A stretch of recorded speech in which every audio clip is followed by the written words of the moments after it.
কোনো মানুষের কথা বলতে 10 বার ভাবতে হতো। কুরাইশ বংশের সবচেয়ে সম্ভ্রান্ত ফ্যামিলির ছেলে, আব্দুল মুত্তালিবের নাতি, আব্দুল্লাহর ছেলে, সবচেয়ে বিশ্বস্ত মানুষ, সবচেয়ে সুনামের অর্জনকারী মানুষ, সবার সবচেয়ে আস্থার জায়গা, সবচেয়ে জনপ্রিয় মানুষ, সবচেয়ে ভালো অবস্থান পাওয়া মানুষ, সেই মানুষটা যার মুখের দিকে, চোখের দিকে তাকিয়ে বড় কথা বলার মতো সাহস কারোর ছিল না, তার মুখের উপরে থুতু মেরে দেওয়া হবে।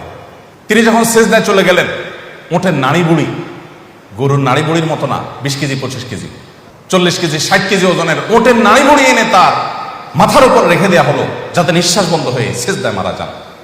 হেন কোনো নির্মমতা নেই, হেন কোনো নিষ্পেষণ নেই, হেন কোনো নির্যাতন নেই, হেন কোনো বাধা নেই যে বাধা তাকে ডিঙ্গাতে হয়নি। একটা পর্যায়ে আর প্রিয় মাতৃভূমিতে, যেখানে কাবাঘর আছে, যে কাবাঘরে গিয়ে চোখের পানি ফেলে মনটাকে একটু হালকা করতে পারতেন, সেই কাবাঘরের ছায়াতেও আর থাকতে পারলেন না, নিজের মাতৃভূমিতেও থাকতে পারলেন না। মাতৃভূমিকে তাকে বের হয়ে যেতে হলো। এবং সে বের হয়ে যাওয়াটাও যে কোনো শান্তিপূর্ণভাবে হতে পেরেছেন তাও না, তার জন্য গারে সাউর গুহায় গিয়ে আশ্রয় নিতে হলো, আত্মগোপন করতে হলো, জীবন মরণের একটা সন্ধিক্ষণে দাঁড়াতে হলো। গতানুগতিক চিরচেনা পথ ছেড়ে পাহাড়ের দুর্গম পথ মানিয়ে তাকে অনেক কষ্ট করে আত্মগোপন করে তাকে মদিনায় আশ্রয় নিতে হলো। আমরা তো মনে করছি এই বুঝি তার শান্তি একটু হলো যে মদিনার মানুষ তাকে আশ্রয় দিয়েছে, তাকে ডেকে নিয়েছে। না, সেখানে তাকে শান্তি থাকতে দেওয়া হয়নি।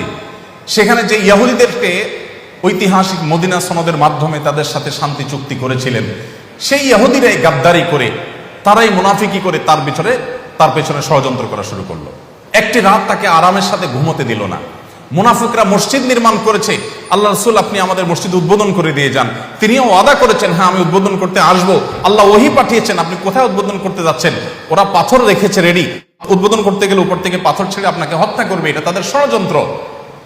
একদিকে মদিনার ইহুদিদের শয়তানি, আরেকদিকে মুনাফিকদের ষড়যন্ত্র, অপরদিকে মক্কার মুশরিকদের বদর, উহুদ, তাবুক, খন্দক, একটার পর একটা যুদ্ধ চাপিয়ে দেওয়া, বেদুইনদের ষড়যন্ত্র, তখনকার পৃথিবীর পরাশক্তি রোমানদের ষড়যন্ত্র, সকল ষড়যন্ত্র একসাথে চতুর্দিক থেকে আসলো। আপনি নবী সাল্লাল্লাহু আলাইহি ওয়াসাল্লাম পুরো জীবনে যদি পাঠ করেন, আপনি অবাক হবেন। তার সারা জীবনে আরামের সাথে আমরা যেরকম ফুর্তি করি, রিল্যাক্স করি, একটু কাজের ভারে হালকা হওয়ার চেষ্টা করি, এই রিল্যাক্সের সুযোগটা তার জীবনে কখনো আসে নাই। আশ্চর্যের বিষয় হলো, যার সারা জীবন এরকম দুঃখে ভরা, কষ্টে ভরা, বাধায় ভরা, কাঁটায় পরিপূর্ণ তার প্রতিটা পথ, সেই মানুষটা হলেন পৃথিবীর সবচাইতে সফল মানুষ। এত বাধার পরে একটা মানুষ টিকে থাকায় যেখানে চ্যালেঞ্জের ব্যাপার, তিনি ছিলেন পৃথিবীর সবচেয়ে সফল মানুষ। কোন অর্থে সফল মানুষ? তিনি যে মিশন নিয়ে পৃথিবীতে এসেছিলেন, চতুর্দিক থেকে হাজার হাজার বাধা এসেছে, এই সমস্ত বাধাগুলো ডিঙ্গিয়ে